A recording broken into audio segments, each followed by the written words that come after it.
Bienvenue dans Vraie Vie, un podcast imaginé par Clarisse Gardet.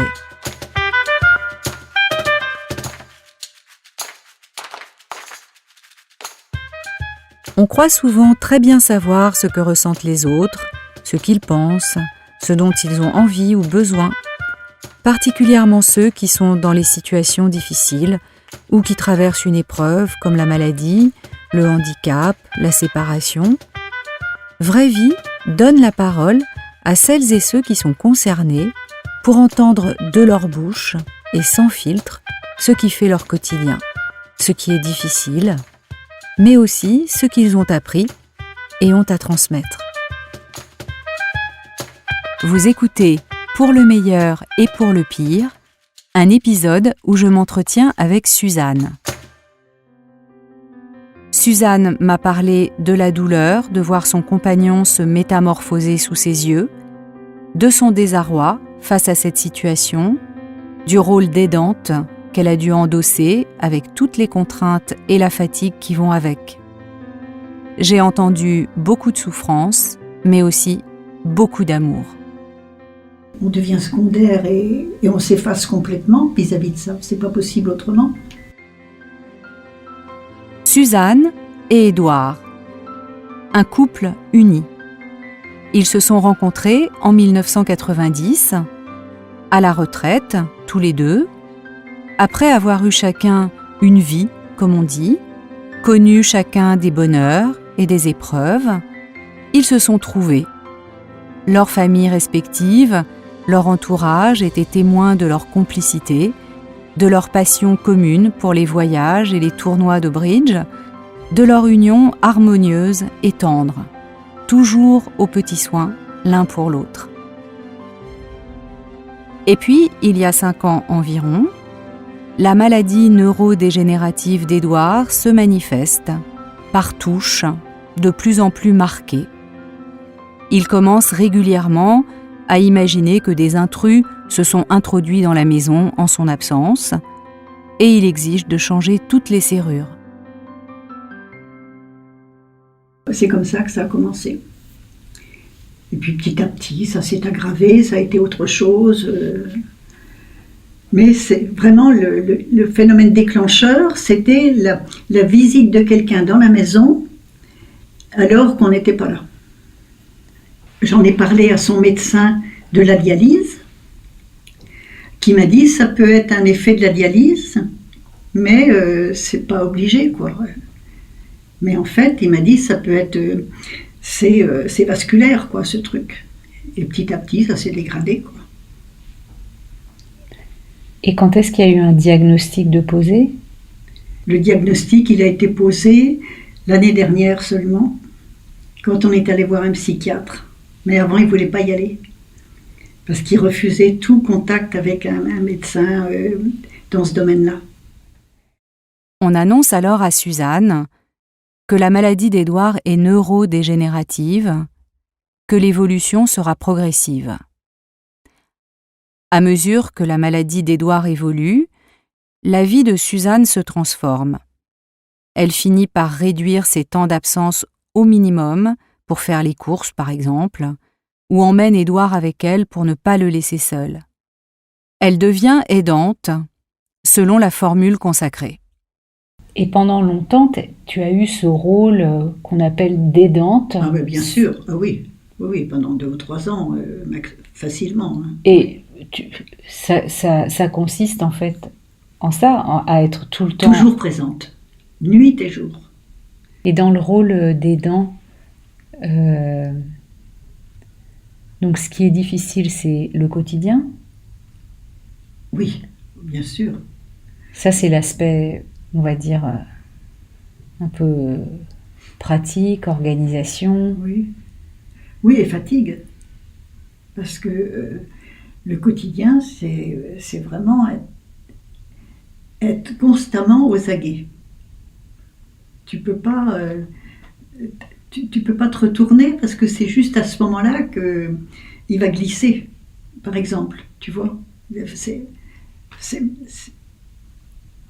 comment expliquer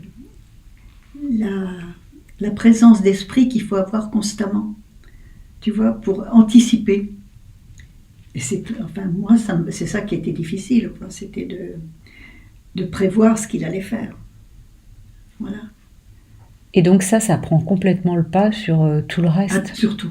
Tu n'as plus de temps à toi du tout. On doit être vigilant, quoi, surveiller comme un enfant. C'est ça, je pense.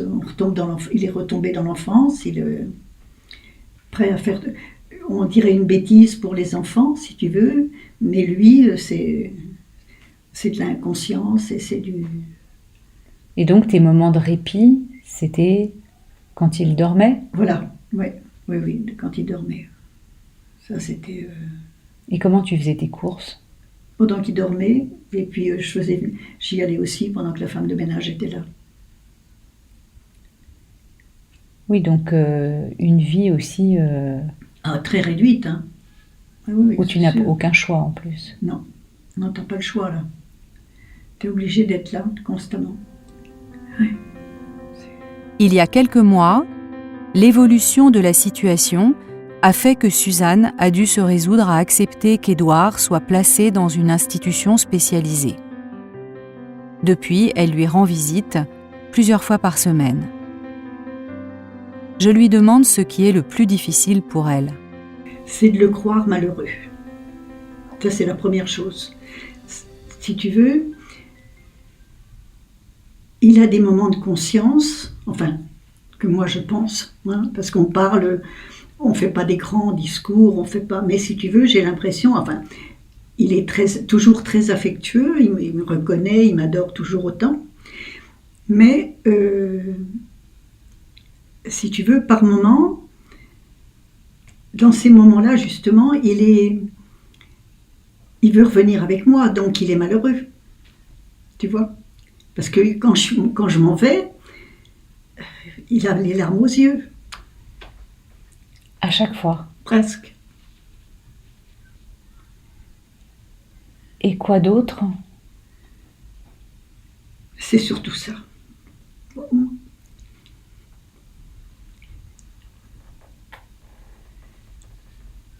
C'est ça l'important, si tu veux, c'est que lui soit pas malheureux. Et ça, personne ne peut me le promettre.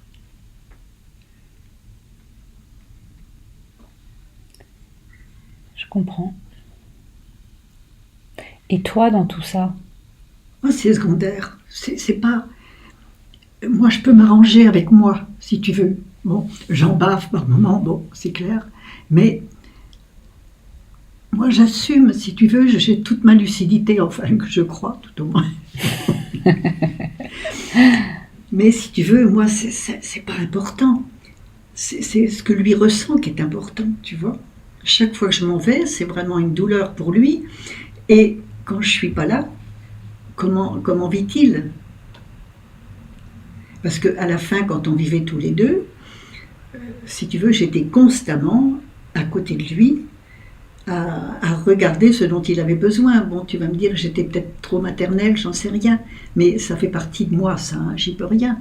Oui, parce que vous aviez une très très belle relation. Absolument. Oui, pour ça, on n'avait pas... J'ai eu jamais aucun souci avec lui. Enfin, il a toujours été adorable. Donc, si tu veux... Si moi j'étais dans son état, il ferait ça pour moi. Tu vois? Ça, j'en suis persuadée. D'ailleurs, il continue à me dire, c'est bien, on est tous les deux, tu vois. Et il continue à me dire ça, presque à chaque fois que je le vois. Et ça te fait du bien qu'il dise oui. ça? Oui, mais en même temps, je me dis, quand je suis pas là, il souffre. Tu vois, c'est très difficile à vivre, en fait. Comment lui enlever ce regret, enfin, ce malaise pour lui, parce qu'il n'est pas heureux, quoi. Et entre la situation où tu devais être tout le temps présente, où tu pouvais absolument rien faire, où là Oui. Et maintenant, le problème ne se posait pas de t'autoriser quelque chose ou pas. Et maintenant? Ben, j'avoue qu'il arrive quand même maintenant que j'ai des moments où j'oublie un peu. Tu vois, je m'autorise, enfin je m'autorise même inconsciemment à faire la part des choses. Et ça veut dire quoi, faire la part des choses? Ça veut dire que je sais très bien que je ne pouvais pas continuer comme c'était. Et donc, il fallait trouver une solution autre plutôt que tout son avenir à lui repose sur moi, quoi. C'était plus possible. Parce que j'étais vraiment épuisée. Et puis en plus, bon, il y a eu le fait qu'il a vraiment, la dernière semaine, fait une crise énorme qui fait que j'ai dû faire venir les pompiers et puis on a été obligé de le placer, quoi. Parce que il risquait sa vie aussi à lui, puisqu'il se penchait à la fenêtre, il appelait au secours, et tu vois, il aurait pu sauter par la fenêtre, quoi. Comment savoir?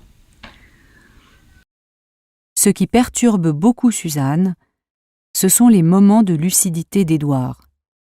Ces moments de lucidité, c'est là où moi je crois qu'il doit être très malheureux. Tu vois, c'est ça qui est difficile à vivre. C'est de savoir qu'il a par moments des flashs qui font qu'il se dit mais qu'est-ce que je fais là, quoi. Et il n'y a pas de réponse. Enfin, moi j'en ai pas. Et j'ai pas de solution. Si tu veux, par moment je me dis je vais aller le rechercher, et puis je freine des cas de fer, si tu veux, en me disant rappelle-toi comment c'était il y a 3 mois, tu vois. On n'a pas beaucoup parlé de toi. Il n'y a rien à dire.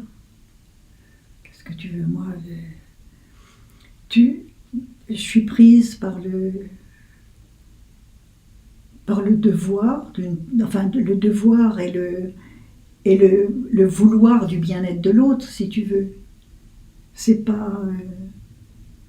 on devient secondaire et on s'efface complètement vis-à-vis de ça. C'est pas possible autrement.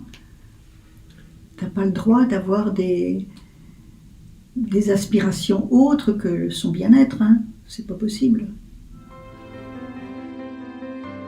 Comment accueillir et se laisser traverser par une culpabilité qui survient immanquablement, la laisser prendre sa juste place sans qu'elle ronge et prive de la saveur des moments de répit?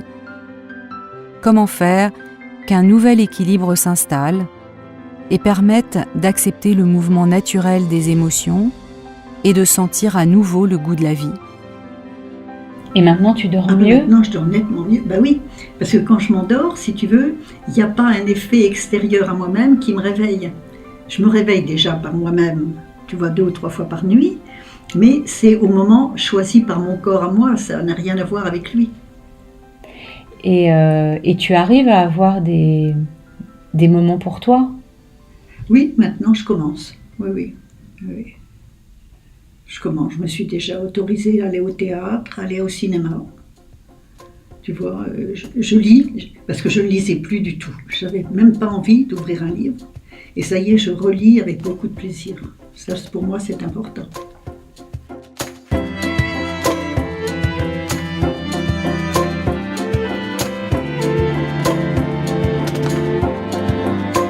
C'était Pour le meilleur et pour le pire, un épisode de Vraie Vie. Merci à Suzanne pour son témoignage, pour sa dignité, pour cet exemple d'amour inconditionnel. Vraie Vie est un podcast de Clarisse Gardet, réalisé par Calisson.